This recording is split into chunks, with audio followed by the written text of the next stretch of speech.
പത്തനംതിട്ട കൊടുമണ്ണിലെ പുറമ്പോക്ക് ഭൂമി അളക്കുന്ന നടപടികൾ തുടങ്ങി. കൈപ്പട്ടൂർ ഏഴംകുളം റോഡിലെ ഓടയുടെ അലൈൻമെന്റിൽ മാറ്റം വരുത്തിയെന്ന ആരോപണത്തെ തുടർന്നാണ് പുറമ്പോക്ക് അളക്കുന്നത്. മന്ത്രി വീണ ജോർജിന്റെ ഭർത്താവ് ജോർജ് ജോസഫിന്റെ ഉടമസ്ഥതയിലുള്ള കെട്ടിടത്തിന് മുൻവശം ഓടയുടെ അലൈൻമെന്റ് മാറ്റി എന്നുള്ളതാണ് പരാതി. പ്രവീൺ പുരുഷോത്തമൻ വിവരങ്ങളുമായി. പ്രവീൺ, ഈ വിഷയം ചർച്ച ചെയ്യാൻ ചേർന്ന യോഗം കഴിഞ്ഞ ദിവസം തീരുമാനമാകാതെ പിരിഞ്ഞിരുന്നു. ഇപ്പോൾ സ്ഥലം അളക്കുകയാണ്. എന്താണ് വിവരങ്ങൾ? സ്മൃതി, പത്തനംതിട്ട കൊടുമണ്ണിന് സമീപം വാഴവിള എന്ന സ്ഥലത്താണ്.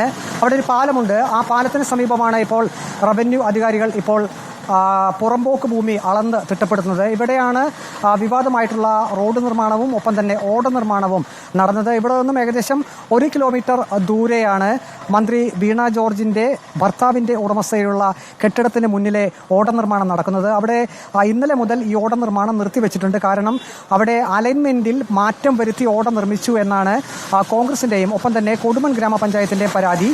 ഈ പരാതിയുടെ അടിസ്ഥാനത്തിൽ ഇപ്പോൾ നിർമ്മാണം നിർത്തിവെച്ചിരിക്കുകയാണ്. ഇന്നലെ ഡെപ്യൂട്ടി സ്പീക്കർ ചിറ്റയം ഗോപകുമാറിന്റെ അധ്യക്ഷതയിൽ ചേർന്ന യോഗത്തിൽ ഇന്ന് റവന്യൂ അധികാരികൾ ഈ സ്ഥലത്ത് എത്തി പുറമ്പോക്ക് ഭൂമി അളന്ന് തിട്ടപ്പെടുത്തണമെന്നൊരു നിർദ്ദേശം നൽകിയിരുന്നു. അതിന്റെ അടിസ്ഥാനത്തിൽ റോഡിന്റെ വീതിയും ഒപ്പം തന്നെ പുറമ്പോക്ക് ഭൂമിയും അളന്ന് തിട്ടപ്പെടുത്തുന്ന നടപടി ഇപ്പോൾ പുരോഗമിക്കുകയാണ്. ഇപ്പോൾ ഈ മേഖലയിൽ കനത്ത മഴയാണ് പെയ്യുന്നത്.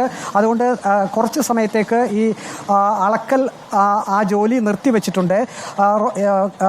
ഈ അലൈൻമെന്റ് പ്രകാരം റോഡിന് 12 മീറ്റർ വീതിയാണുള്ളത്. അതായത് റോഡിന്റെ ഇരുവശത്തും ഓട ഉൾപ്പെടെ 12 മീറ്റർ വീതി, റോഡിന്റെ മധ്യഭാഗത്ത് നിന്നും ഒരു വശത്തേക്ക് 6 മീറ്ററും എതിർവശത്തേക്ക് 6 മീറ്ററും എന്നാണ് ഈ അലൈൻമെന്റിൽ പറഞ്ഞിരിക്കുന്നത്. ഈ അലൈൻമെന്റിൽ മാറ്റം വരുത്തി എന്നാണ് ഇപ്പോൾ പരാതി ഉയർന്നിരിക്കുന്നത്. ആ പരാതിയുടെ അടിസ്ഥാനത്തിലാണ് റോഡിന്റെ വീതി കൃത്യമായിട്ട് അളക്കാൻ പോകുന്നത്. പക്ഷേ നമുക്ക് മനസ്സിലാക്കാൻ കഴിയുന്നത് വിവാദമായിട്ടുള്ള ഈ സ്ഥലത്ത് 17 മീറ്റർ വീതിയാണ് റോഡിന് വേണ്ടി അവിടെ എടുത്തിട്ടിരിക്കുന്നത്. പക്ഷേ 12 മീറ്റർ വീതിയിലാണ് റോഡ് നിർമ്മാണം നടന്നിരിക്കുന്നത്. അത് ഇരുവശത്തും ഓട ഉൾപ്പെടെയാണ്. ആ ഭാഗം ഇനി അളക്കാൻ പോകുന്നതേയുള്ളൂ. അതിന് 1 കിലോമീറ്ററോളം ദൂരെ മാറി പാലത്തിന് സമീപമാണ് ഇപ്പോൾ ഈ പുറമ്പോക്ക് ഭൂമി അളന്ന് തിട്ടപ്പെടുത്തുന്ന നടപടിക്രമങ്ങൾ പുരോഗമിക്കുന്നത്. ഇന്ന് ഉച്ചയ്ക്ക് ശേഷം പൊതുമരാമത്ത് വകുപ്പ് മന്ത്രി മുഹമ്മദ് റിയാസുമായി ഡെപ്യൂട്ടി സ്പീക്കർ ചിറ്റയം ഗോപകുമാർ ഒരു കൂടിക്കാഴ്ച നടത്തുന്നുണ്ട്. ഇന്നലെ ഇപ്പോൾ ഒരു രാഷ്ട്രീയ വിഷയമായി മാറിയിരിക്കുന്നു.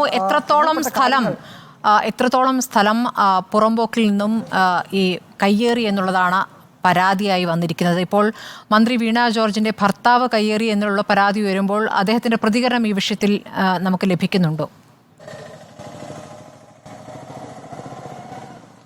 നമ്മൾ ഈ വിഷയം ഉയർന്ന ദിനം തന്നെ മന്ത്രി വീണ ജോർജിന്റെ ഭർത്താവ് ജോർജ് ജോസഫുമായി സംസാരിച്ചിരുന്നു.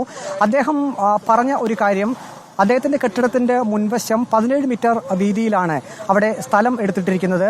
12 മീറ്റർ വീതിയിൽ അവിടെ റോഡ് നിർമ്മാണത്തിനുള്ള അലൈൻമെന്റ് ഉണ്ട്.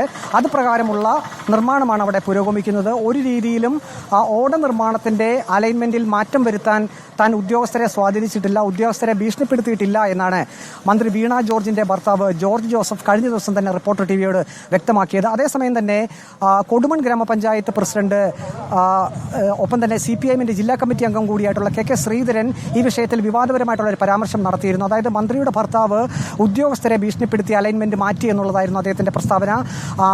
അതിനുശേഷമാണ് കോൺഗ്രസും ഈ ഒരു വിഷയത്തിൽ പ്രതിഷേധവുമായി എത്തിയത്. ഈ മേഖലയിൽ ഹർത്താൽ ഉൾപ്പെടെ ആഹ്വാനങ്ങൾ കോൺഗ്രസ് നൽകിയിരുന്നു. കഴിഞ്ഞ ദിവസം ഇവിടെ ഹർത്താലിന് ആഹ്വാനം കോൺഗ്രസ് നൽകിയിരുന്നു. ഏതായാലും ഈ ഒരു വിഷയത്തിൽ ഇന്നലെ ചേർന്ന യോഗത്തിന്റെ അടിസ്ഥാനത്തിൽ ഇപ്പോൾ റവന്യൂ അധികാരികൾ ഈ സ്ഥലം പുറമ്പോക്ക് ഭൂമി ഉണ്ടോ, അത് എവിടെയൊക്കെയാണ് എന്ന് സംബന്ധിച്ച് വിശദമായിട്ടുള്ള അളന്ന് തിട്ടപ്പെടുത്തൽ നടത്തുകയാണ്. നേരത്തെ തന്നെ CPIഎം ജില്ലാ സെക്രട്ടറി ഒരു ആരോപണം ഉന്നയിച്ചിരുന്നത് കോൺഗ്രസിന്റെ ഈ മേഖലയിലെ ഓഫീസ് പുറമ്പോക്ക് ഭൂമിയിലാണ് എന്നുള്ളതായിരുന്നു. അപ്പോൾ ആ ഓഫീസ് ഇരിക്കുന്ന സ്ഥലം ഉൾപ്പെടെ ഇനി അളക്കേണ്ടി വരും. ഞാനിപ്പോൾ നിൽക്കുന്ന സ്ഥലത്തിന് സമീപമാണ് ഇപ്പോൾ അളക്കൽ നടപടികൾ പുരോഗമിക്കുന്നത്. ഇവിടെ നിന്നും ഇനി 1 കിലോമീറ്ററോളം ദൂരത്ത് മാറിയാണ് മന്ത്രി വീണ ജോർജിന്റെ ഭർത്താവിന്റെ ഉടമസ്ഥയിലുള്ള കെട്ടിടം ഉള്ളത്. അവിടെയും വിശദമായിട്ടുള്ള പരിശോധന നടത്താൻ തന്നെയാണ് ഇപ്പോൾ തീരുമാനിച്ചിരിക്കുന്നത്. ഇന്നലെ ഡെപ്യൂട്ടി സ്പീക്കർ ചിറ്റയം ഗോപകുമാർ വ്യക്തമാക്കിയത് ഈ അലൈൻമെന്റിൽ ഒരു രീതിയിലും വ്യത്യാസം വരുത്തിയിട്ടില്ല എന്നാണ്. ഇന്നലെ ആ യോഗത്തിൽ ഉദ്യോഗസ്ഥരും പങ്കെടുത്തു. ഉദ്യോഗസ്ഥരും ഡെപ്യൂട്ടി സ്പീക്കറെ ധരിപ്പിച്ചത് അലൈൻമെന്റിൽ ഒരു കാരണവശാലും മാറ്റം വരുത്തിയിട്ടില്ല, നേരത്തെ നിശ്ചയിച്ച പ്രകാരം തന്നെയാണ് റോഡ് നിർമ്മാണം പുരോഗമിക്കുന്നത് എന്നതാണ്. പക്ഷേ